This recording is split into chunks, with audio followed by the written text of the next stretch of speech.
Bonjour à tous. Aujourd'hui, je vous fais une vidéo sur nos frères les animaux. Et c'est pour moi une vidéo très importante parce que la manière dont on interagit avec les animaux, la manière dont on prend conscience d'eux, reflète énormément notre rapport au vivant. Et tant que nous n'aurons pas réussi à vraiment conscientiser la vie animale, nous n'arriverons pas à nous relier en unité avec la vie végétale et la vie minérale. Et c'est un premier pas qui est très important. Pour bien comprendre ce que c'est que la vie animale et leur rôle dans nos vies, il faut déjà comprendre le parcours d'incarnation. D'ailleurs, mon chat vient s'inviter à la vidéo. On est tous, chaque être vivant, chaque conscience sur Terre, dans la galaxie, dans l'univers, issu d'une énergie source. On est tous une étincelle de cette énergie source qui a pris forme dans la matière. Seulement, lorsque l'on vient de cette source du tout, lorsque l'on vient de cette unité complète, de cette lumière, de cet amour inconditionnel, bien, on va chercher à se réaliser à travers la matière. Mais ce n'est pas évident de passer du tout au rien. Donc il y a des étapes dans l'incarnation d'une âme, dans l'incarnation d'une conscience. Parmi ces étapes, la conscience va commencer par prendre forme à travers le monde minéral, puis à travers le monde végétal, où elle va commencer à expérimenter sur un temps assez long la forme, la conscience, la vie sur Terre. Et sur ces règnes-là, la conscience ne va pas être complètement séparée du tout. Elle a toujours cette reliance et cette guidance avec le tout. Puis lorsqu'elle est prête, cette conscience va commencer à expérimenter l'individualité. Et pour ce faire, elle va pouvoir prendre une forme animale. D'abord une forme animale sauvage, et plus elle va expérimenter cette individualité, plus elle va se rapprocher du monde des humains. Plus elle va se rapprocher du monde des humains, plus elle va perdre sa connexion à la source, jusqu'à être prête à expérimenter l'illusion de la séparation, jusqu'à être prête à expérimenter l'image, l'ego, et donc à passer sous forme humaine. Ça, c'est le parcours classique, on va dire, d'incarnation d'une âme sur Terre.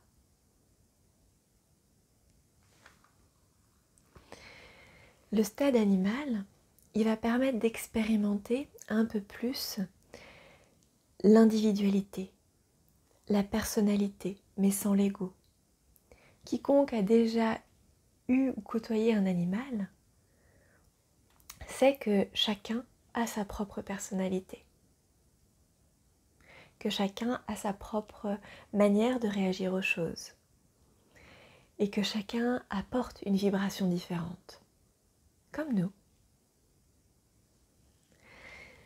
Sauf qu'ils ne sont pas séparés de qui ils sont, parce que justement, ils n'ont pas cet ego.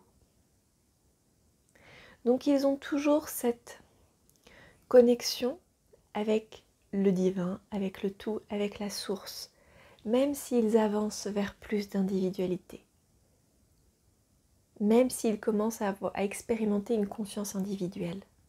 Ils ont quand même encore cette reliance à la source, à une énergie de groupe. Si vous avez déjà observé le vol des oiseaux ou un banc de poissons qui se déplace comme si c'était une seule et même personne, mais c'est parce qu'ils sont reliés à une seule et même conscience. Et c'est ça qui les guide dans leur mouvement. Les animaux sont en lien constant avec la vie, avec la conscience d'unité. Ils ne projettent pas une image de la vie, ils vivent tout simplement. Pourquoi est-ce que l'être humain est la seule espèce sur Terre qui s'est créé un monde déconnecté de la vie, déconnecté de la nature, qui va à l'encontre de ses désirs et à l'encontre de sa conscience? Parce que lui s'est déconnecté du tout. Aucun autre animal ne fait ça.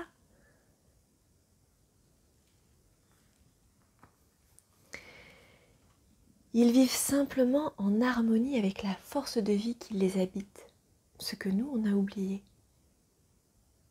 Donc ils sont vraiment dans ce stade intermédiaire où ils savent encore qui ils sont, tout en expérimentant une part d'individualité à travers leur personnalité. Et c'est ce qu'ils viennent nous enseigner, de revenir à qui nous sommes, de revenir simplement à la vie, à l'amour inconditionnel.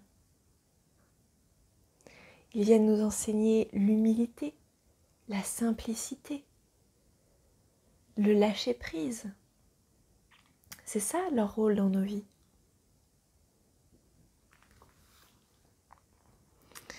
Mais on a aussi, nous, un rôle auprès d'eux.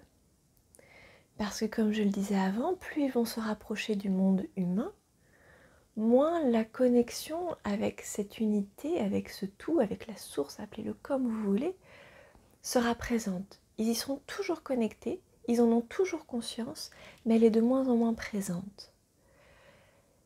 Et du coup, c'est notre rôle auprès d'eux, bien de les préparer au prochain stade de leur incarnation et au prochain stade de leur évolution. Donc comment est-ce qu'on prépare les animaux à ça? Déjà, en réapprenant à les considérer en conscience. Il faut vraiment reprendre conscience de la vie qui habite un animal. Il a sa vie propre. C'est une âme incarnée au même titre que nous. Ce ne sont pas des soutiens émotionnels, des animaux de garde, des animaux de concours ou encore des animaux d'élevage. Voilà, ce ne sont pas ce qu'ils sont intrinsèquement. Ils sont une âme incarnée. Ce sont des êtres à part entière.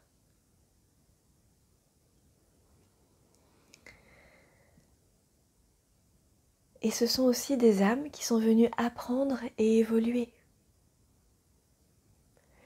Et on peut les y aider en apprenant et en évoluant de notre côté, en leur montrant l'exemple.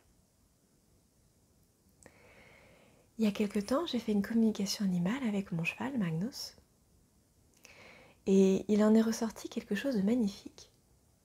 Parce qu'il me disait que tout le travail que j'ai fait sur moi, toute l'évolution de ces dernières années, lui avait donné envie à lui aussi d'évoluer.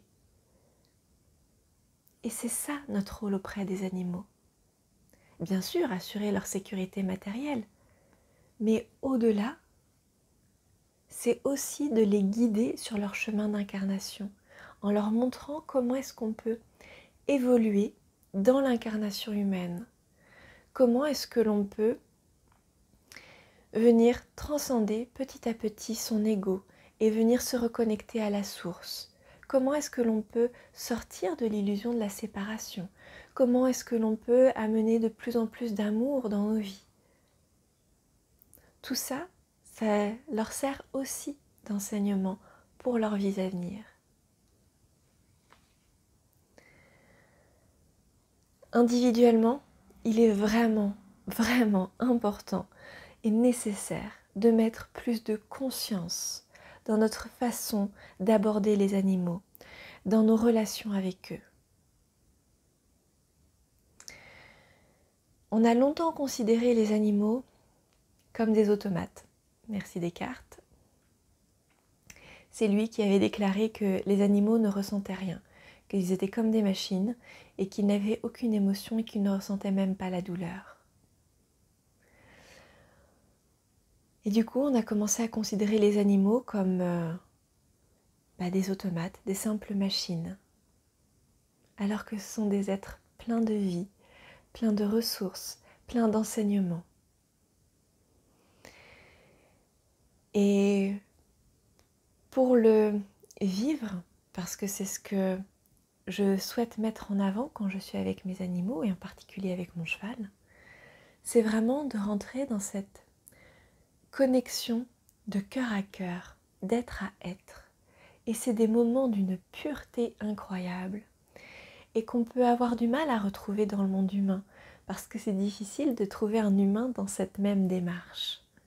Mais avec les animaux, comme ils sont encore reconnectés à ce tout, on peut vraiment reconnecter à cette forme de conscience pure.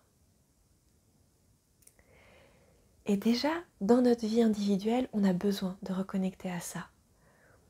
On a besoin de les considérer autrement, de les considérer comme des êtres égaux, parce qu'ils sont aussi des âmes incarnées au même titre que nous. Et ce n'est pas faire de l'anthropomorphisme, ce n'est pas transposer l'image que l'on a de l'humain sur un animal, mais simplement les considérer comme ils sont, profondément. Répondre à leurs besoins, oui, matériels, oui, émotionnels, oui, ça devient de plus en plus, mais aussi leurs besoins spirituels. Et alors, que dire au niveau collectif ?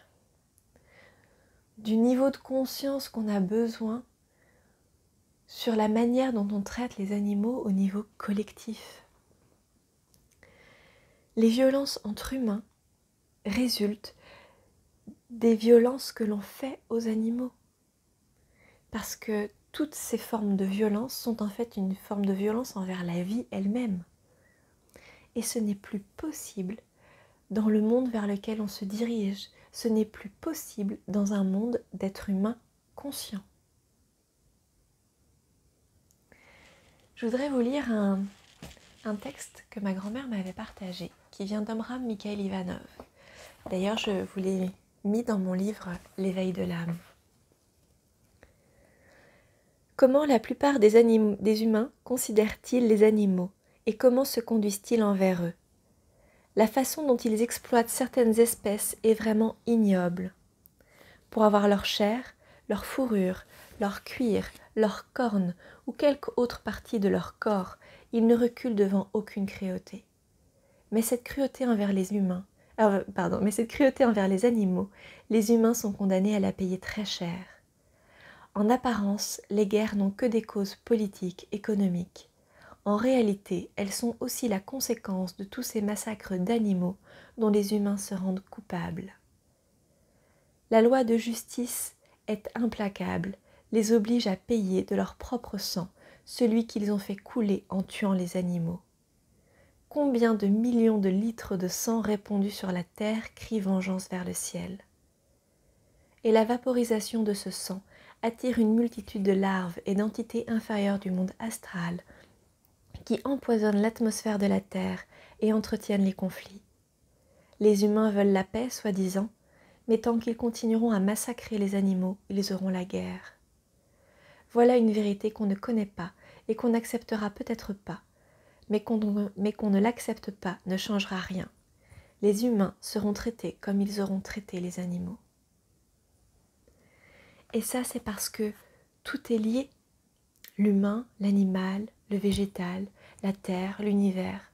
Tout ce qu'on fait subir à notre environnement, tout ce qu'on fait subir à l'autre, n'est que le reflet de ce que nous nous infligeons.